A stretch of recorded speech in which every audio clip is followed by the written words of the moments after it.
Imagine being told you only have 12 months to live. That happened to Dr. Buteyko when he was only 29 years old in medical school. He then went on to cure diseases just by changing the way his patients breathed. This shook up the entire medical industry and even led to several assassination attempts on Dr. Buteyko's life. Before we get into it, let's take a deeper look at who was Dr. Buteyko. Konstantin Pavlovich Buteyko was born in Ivanitsa, which is about 100 miles from Kiev in modern-day Ukraine, on January 27, 1923. He grew up to become a Russian medical doctor and clinical physician. He received his medical degree from Moscow Medical Institute, where he studied from 1946 to 1952. As a part of his medical training, Dr. Buteyko monitored the breathing patterns and rates of terminally ill patients prior to death. After hundreds of hours spent observing and recording breathing patterns, he was able to predict with accuracy, often to the minute, the time of death of each patient. He could tell how many days, hours, and even minutes were left in someone's life just based on their breathing. One thing that he noted was that a patient's death was almost always preceded by an increased breathing rate, faster and erratic breaths. While he was enrolled in university, he was diagnosed with malignant hypertension, a fatal form of blood pressure which gave him a life expectancy of just 12 months. He consulted with the leading doctors at the time, and they told him that there was nothing he could do to reverse the disease. He was condemned to a life of sickness and early death. Now keep in mind, he's only in his late 20s at this point. He spent years observing terminally ill patients, and suddenly he's become one of them. But he continues on, researching mainly hypertension, which is like high blood pressure caused by stress. So that's where his direct experience lied. And in 1952, he finally graduated from the university with honors. It was shortly after his graduation that he made a groundbreaking discovery, one that would not only change and save his own life, but the lives of countless others. The story goes like this. It was October 7th, 1952. Buteyko's health was rapidly declining. He was experiencing constant headaches, pain in the lower back and chest, low energy, and shortness of breath.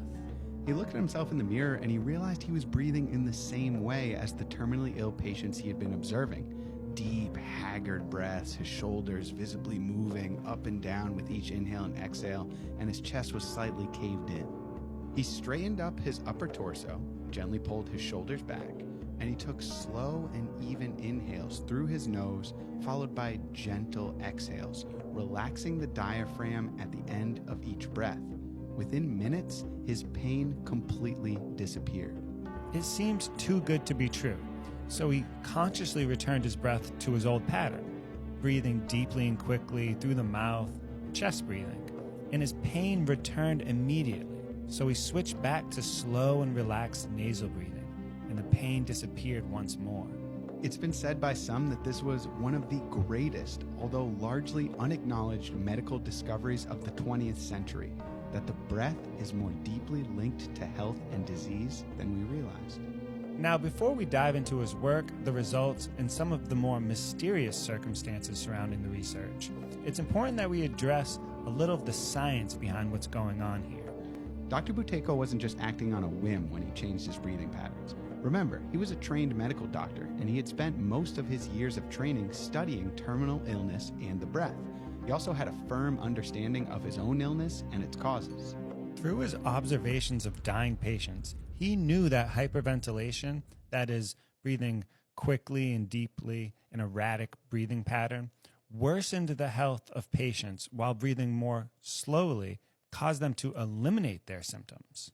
He also knew that the levels of CO2, carbon dioxide, in his own blood was far lower than normal. And it was common knowledge at the time among doctors that chronic hyperventilation, or overbreathing, lowers CO2.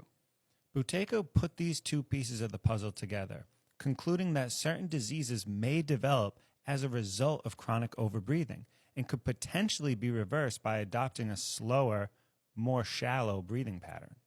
Now, you may be thinking about all the times you've heard the advice, take a deep breath. Or maybe you've even practiced breathwork before, where you take deep and relatively fast breaths.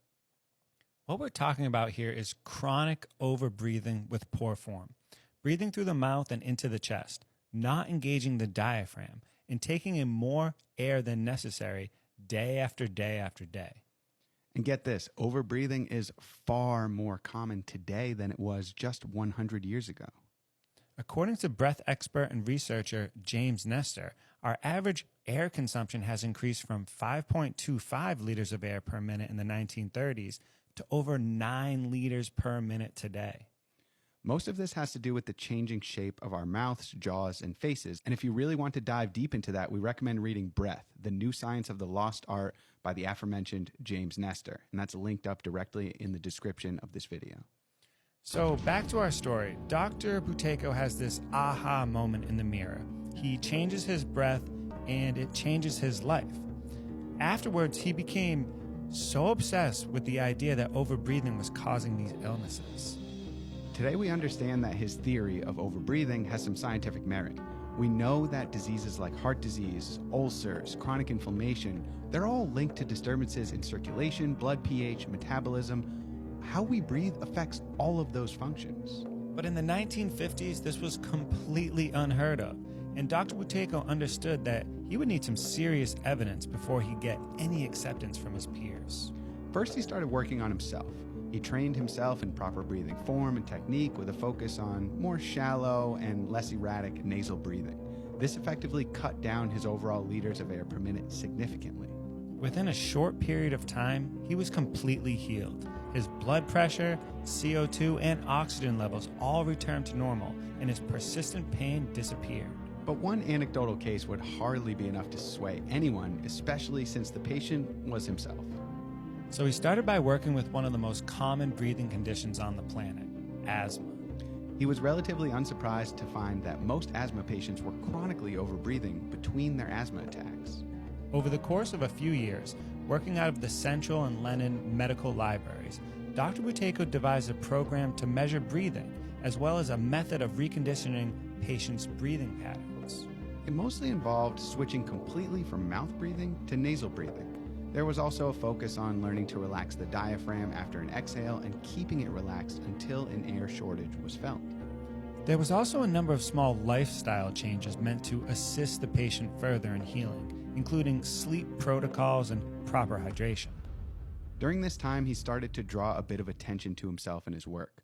Fellow doctors and clinicians would scoff at his work, and already the mainstream medical world began to write him off as a pseudoscientist. But Buteyko didn't care, and from 1958 to 1959, he conducted clinical trials of using his breath training approach on a mixed group of 200 people, some sick and some healthy. On January 11, 1960, he demonstrated to the scientific forum at the Institute the clear correlation between depth of breathing, carbon dioxide levels in the body, and the state of health. His research was largely rejected.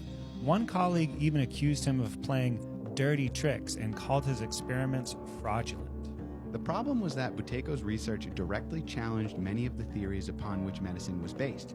At that time, and still largely today, conventional medicine only looks to surgery and extensive medication as the path to curing disease. It was inconceivable to the medical community that something as simple as a change in breathing patterns could have such a dramatic effect on health and disease. But despite all of that, one thing went right for Dr. Buteyko on that frigid January day in 1960. Hey there, Jake here. Thanks so much for watching this video. If you want to see the full video, you can head over to our YouTube channel. And if you want to stay up to date with stories like these and get our latest exercises, you can find all of that information with the link in our bio.